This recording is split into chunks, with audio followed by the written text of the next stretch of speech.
Hello, I'm Ryan McEachern, and welcome to episode 47 of The Dig. This week is my guest Kyle Fowler, co-founder and CEO of Interline, a tech company out of Waterloo, Ontario. Interline designs and manufactures modular, high-efficiency diesel generators, a solution that is 40% more efficient than standard generators. And if you want, it can use hydrogen as a fuel source. Imagine the cost savings and the reduction in your carbon footprint. A reminder to follow us on LinkedIn and on Twitter at Mining Suppliers. And also subscribe to our YouTube channel to get the latest and past episodes of The Dig. But first, we're going to dive into our classic 6 and 60. Newcrest has approved the Red Chris project to move to the feasibility stage. Red Chris is estimated to cost $2.6 billion to build and will operate for 31 years. Newmont CEO Tom Palmer recently said the cost for gold producers to reduce emissions and go green will drive another wave of consolidation. EY's annual survey reported the top 3 business risks for mining companies are ESG issues, decarbonization, and social license to operate.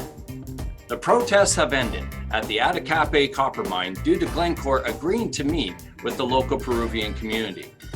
Mongolia's government warned Rio Tinto time is running out to address cost blowouts and delays of the Oyu Tolgoi project, which they believe is due to mismanagement.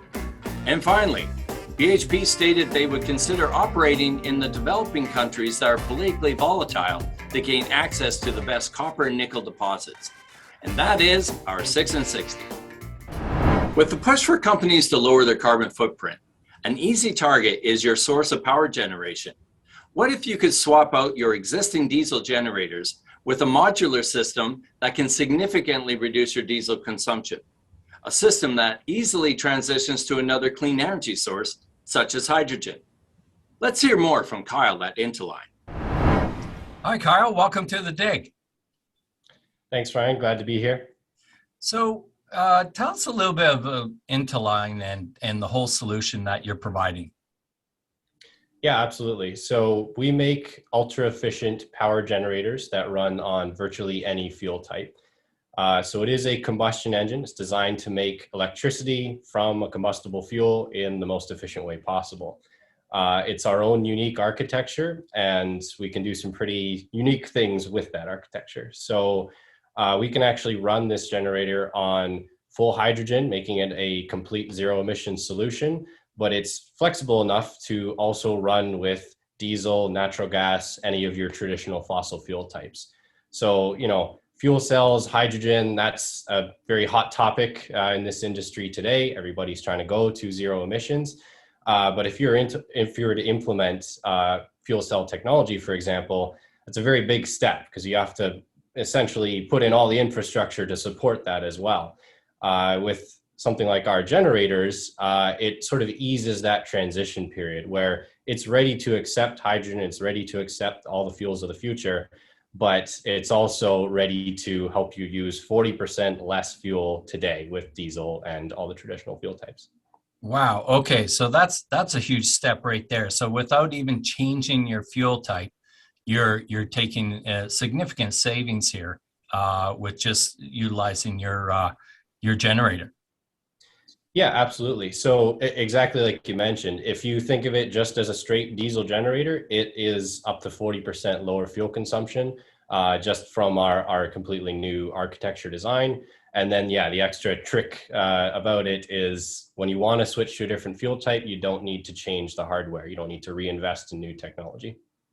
Right. And so is it acting like your typical internal combustion engine, or are there fewer parts, or how does this one kind of differentiate itself that way? Or is that the secret sauce? No, absolutely. That's a great question. So to introduce it in the simplest way possible, it still is a piston engine. You have a piston in a cylinder, and that's where we generate a bit of pressure to turn it into useful work. The real different part from a traditional engine is it doesn't rotate. So there's no crankshaft, no rotating parts. We go straight from a piston that moves linearly into a linear electric generator. So it's just combustion energy right into electricity. We cut out a lot of the middleman components where you lose efficiency. Okay. Wow. And so My understanding too is that this is a scalable technology as well. So you start with a base. I don't know what your measure in terms of power, but you can scale this up till I guess, till the cows come home, really. Yeah, absolutely. So as designed right now, the base module is a 25 kilowatt single cylinder. It's sort of looks like a very long tube as the form factor. But then these modules can be stacked vertically and horizontally, however really you want to package it. And with that design, we say we can go up to 2 megawatts. So that would be 80 of these modules sort of packaged into a standard enclosure, like most people are used to with traditional generators. Now, technically, the technology itself, there really is no limit on how much we can scale it. So, we've had some customers who are quite interested in multiple megawatts level power scale. It would simply be a matter of us developing a larger scale single module, which would again stack for higher power outputs. So Right. it's a really nice arrangement with the stackable design, because you can think of it just like units of power. How much do you want at any given time? And then just sort of piece together the same base block unit. So we can focus on manufacturing and perfecting one single design that serves a very wide range of applications.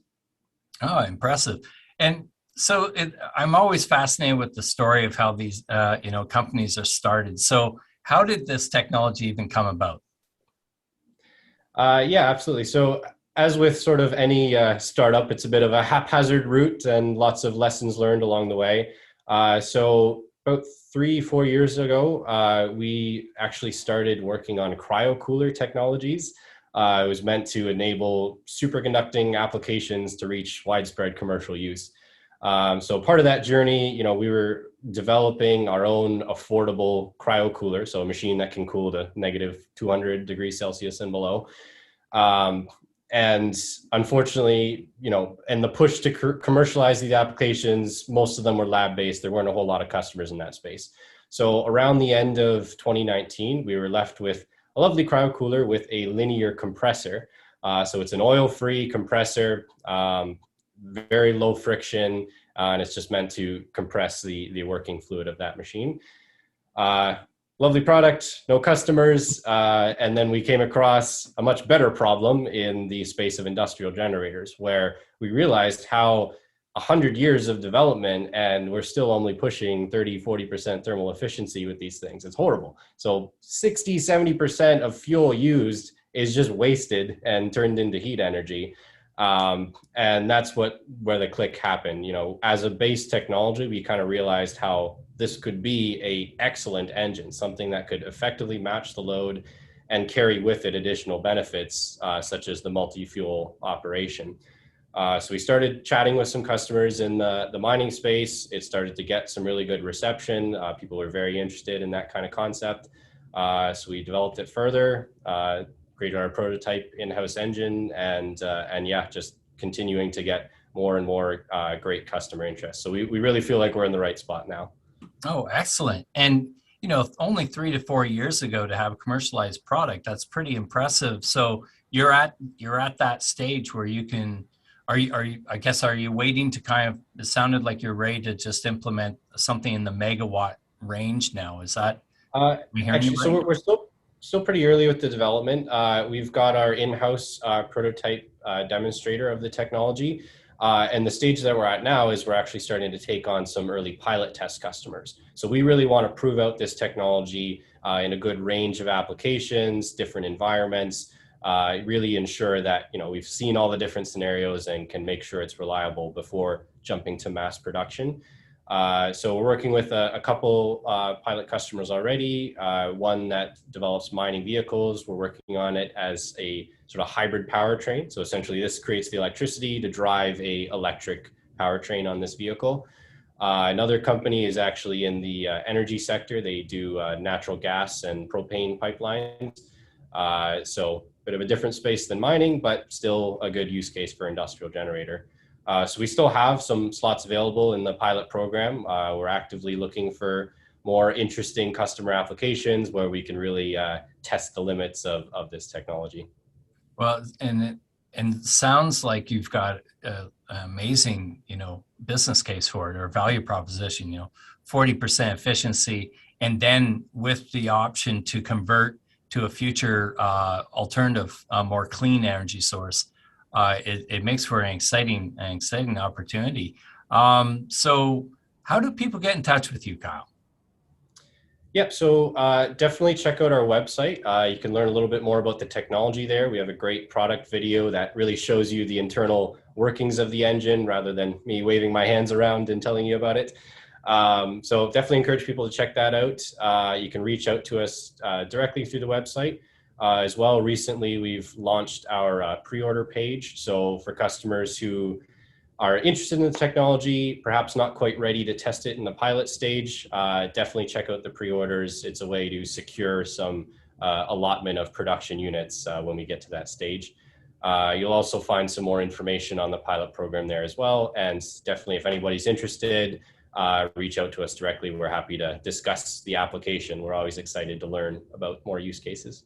Right. And where's your demonstration plan? And like if somebody said, I gotta go see this, I have to see it in person. Where we're based in Waterloo, Ontario, just sort of north Waterloo. We've got a small R&D facility here. Yeah.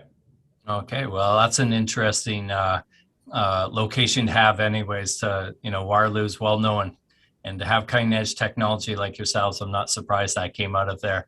So, Kyle, it's been a real pleasure having you on the dig to share this exciting solution that you have. And thanks for being with us. Yeah, thank you for having me.